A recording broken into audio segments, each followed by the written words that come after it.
It's a beautiful day at Edmonton and we're at Speedtech. Again, one of those shops that most people in Edmonton have heard of.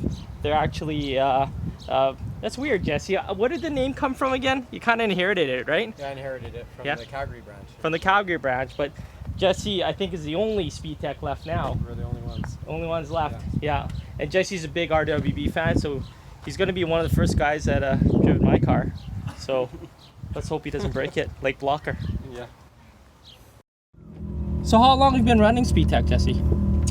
I've owned solely for the last, I think, 8 years. 8 years, and right now, say hi to a friend. Jesse, tell me what's all involved at Speedtech? What's your day-to-day like? We do a lot of, I would say, almost bespoke car builds. It's sort of primarily what we've been up to right now. We've always sort of done basic installs and service on mostly Japanese makes and models.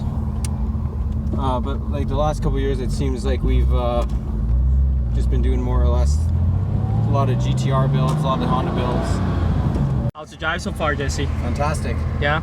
And how did you become such a RWB fan yourself?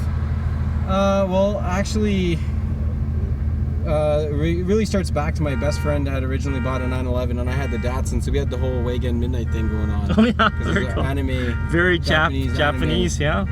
So then all of a sudden we came across RWB, probably 2009, 2010. Well, this is way before anybody heard of it. Yeah. And then I was, I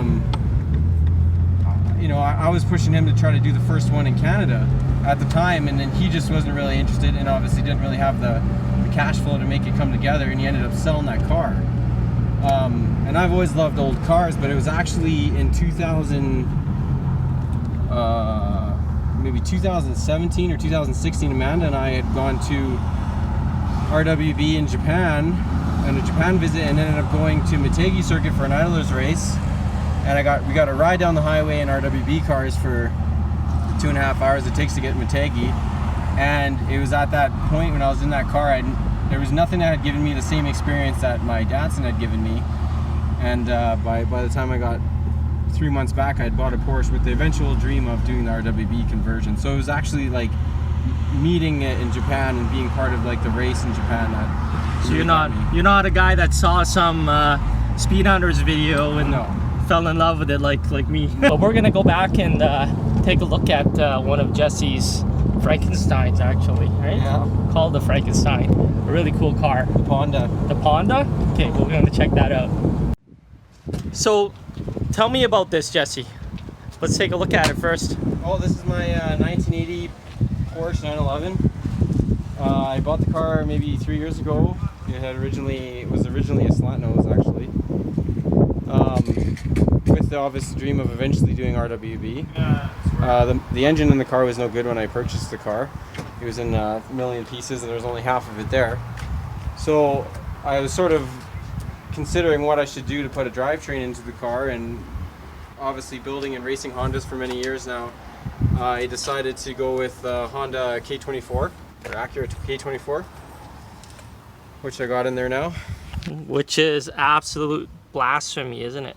It's a little bit, but people who actually like Porsches like to swap. It's the people on the internet that don't own Porsches that don't like to swap.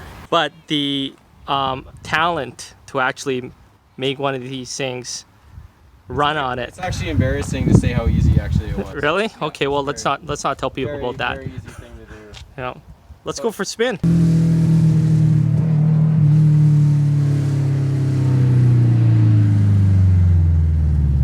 Well, I hope that engine sound shows up on the video.